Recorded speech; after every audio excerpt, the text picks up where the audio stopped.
मैंने एयरफोर्स का भी फार्म भरा 3 बार, वहाँ भी नहीं हुआ। नेवी का भरा।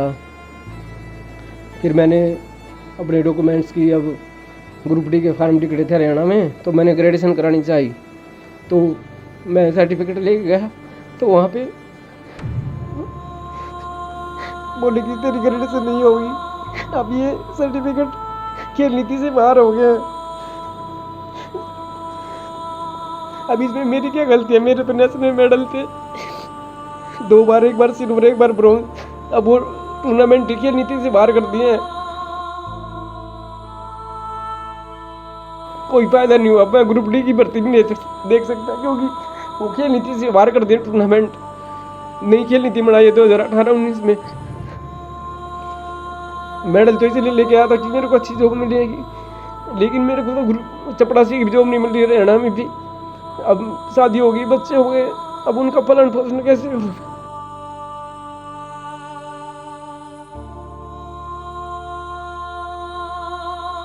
मैंने यहाँ पे ज़मीन है हमारी, 1 बीघा ज़मीन आती है मेरे हिस्से में। मैंने इसमें सब्जी उगाई, तो कभी कोरोना, कभी कुछ कभी बारिश, उससे भी काम नहीं चला। फिर मैंने सब्जी मंडी में बैठना स्टार्ट कर दिया।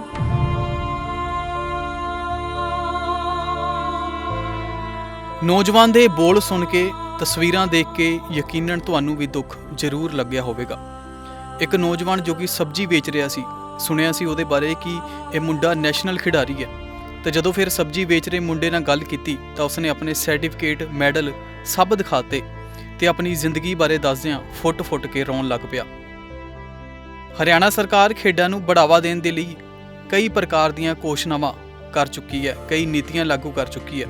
ਬਾਵਜੂਦ ਇਸ ਦੇ ਚਰਖੀ ਦਾਦਰੀ ਦੇ ਨੈਸ਼ਨਲ ਖਿਡਾਰੀ ਨੂੰ ਸਰਕਾਰੀ ਮਦਦ ਨਹੀਂ ਮਿਲੀ ਤੇ ਸਬਜ਼ੀਆਂ ਵੇਚ ਕੇ ਆਪਣੇ ਪਰਿਵਾਰ ਨੂੰ ਪਾਲ ਰਿਹਾ ਇਹ ਨੌਜਵਾਨ। ਲਗਾਤਾਰ 8 ਸਾਲਾਂ ਤੋਂ ਐਥਲੈਟਿਕ ਟਰੈਕ ਤੇ ਮੈਡਲ ਜਿੱਤਣ ਵਾਲਾ ਇਹ ਖਿਡਾਰੀ ਦਇਆ ਕਿਸ਼ਨ ਸਰਕਾਰੀ ਤੰਤਰ ਤੋਂ ਹਾਰ ਗਿਆ ਤੇ ਨੌਕਰੀ ਨਾ ਮਿਲਣ ਕਰਕੇ ਸਬਜ਼ੀ ਵੇਚ ਰਿਹਾ।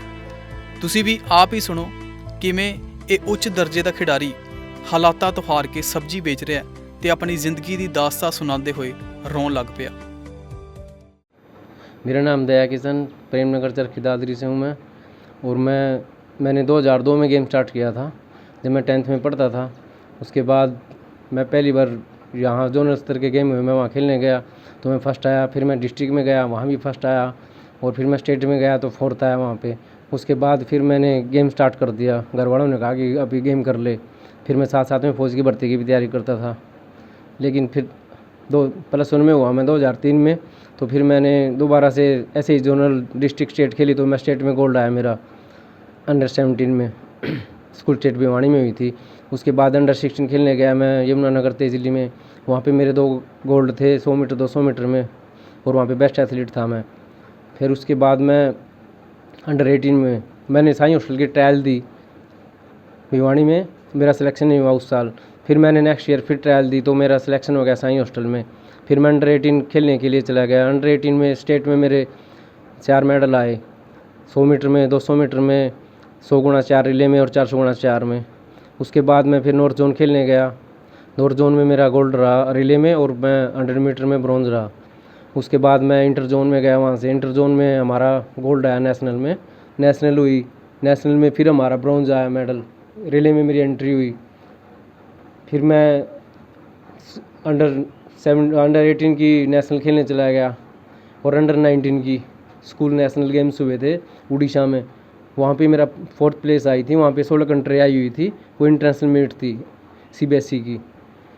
और इसके दौरान बीच में मैंने हरियाणा के स्टेट गेम्स खेले, जो हरियाणा ओलंपिक होता है, अब वो खेल महाकुंभ हो गया उसका नाम बदल के।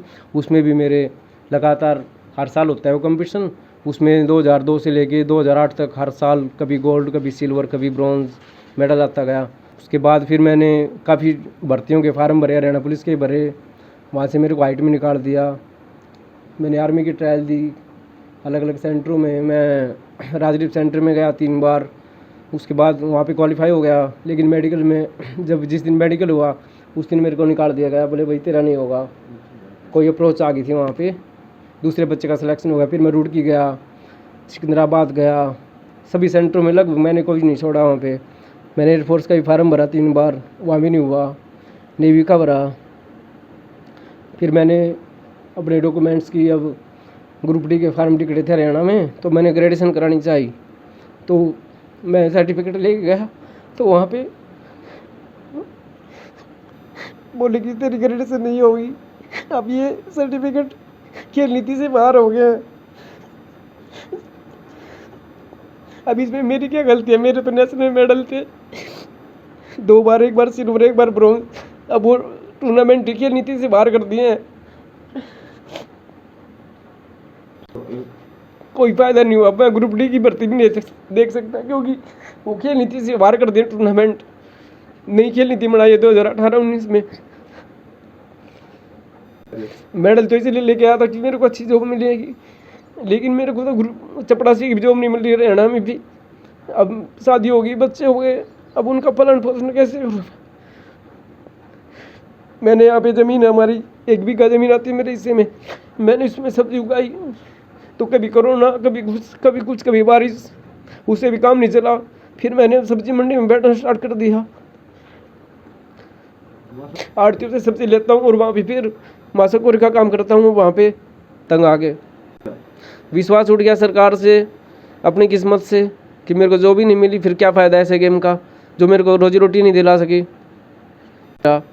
आजकल जिस तरह मेरे को पैसे बिल्कुल भी नहीं, मेरे को बस एक रोज़गार मिल जाए जिससे मेरे बच्चों का पालन पोषण कर सकूं, उनको पढ़ा लिखा सकूं। हाँ भी गेम कर सकता हूँ अगर सरकार मौका दे तो। ਸੋ ਭਾਵੇਂ ਕਿ ਇਸ ਨੌਜਵਾਨ ਖਿਡਾਰੀ ਦੀ ਉਮਰ ਵੱਧ ਰਹੀ ਹੈ, ਪਰ ਫਿਰ ਵੀ ਇਸ ਦਾ ਕਹਿਣਾ ਹੈ ਕਿ ਹਾਲੇ ਵੀ ਜੇਕਰ ਉਸ ਨੂੰ ਮੌਕਾ ਮਿਲਿਆ ਤਾਂ ਉਹ ਵਧੀਆ ਪ੍ਰਦਰਸ਼ਨ ਕਰ ਸਕਦਾ ਹੈ। ਹੁਣ ਦੇਖਣਾ ਇਹ ਹੋਵੇਗਾ ਕਿ ਇਸ ਖਿਡਾਰੀ ਦੀ ਮਦਦ ਲਈ ਸਰਕਾਰ ਕੋਈ ਉਪਰਾਲਾ ਕਰਦੀ ਹੈ ਜਾਂ ਫਿਰ ਇਸ ਨੌਜਵਾਨ ਨੂੰ ਇੰਝ ਹੀ ਸਬਜ਼ੀਆਂ ਵੇਚ ਕੇ ਆਪਣੇ ਪਰਿਵਾਰ ਦਾ ਗੁਜ਼ਾਰਾ ਕਰਨਾ ਪਵੇਗਾ। ਚਰਖੀ ਦਾਦਰੀ ਤੋਂ ਪ੍ਰਦੀਪ ਸਾਹੂ ਦੀ ਰਿਪੋਰਟ, ਡੇਲੀ ਪੋਸਟ ਪੰਜਾਬੀ।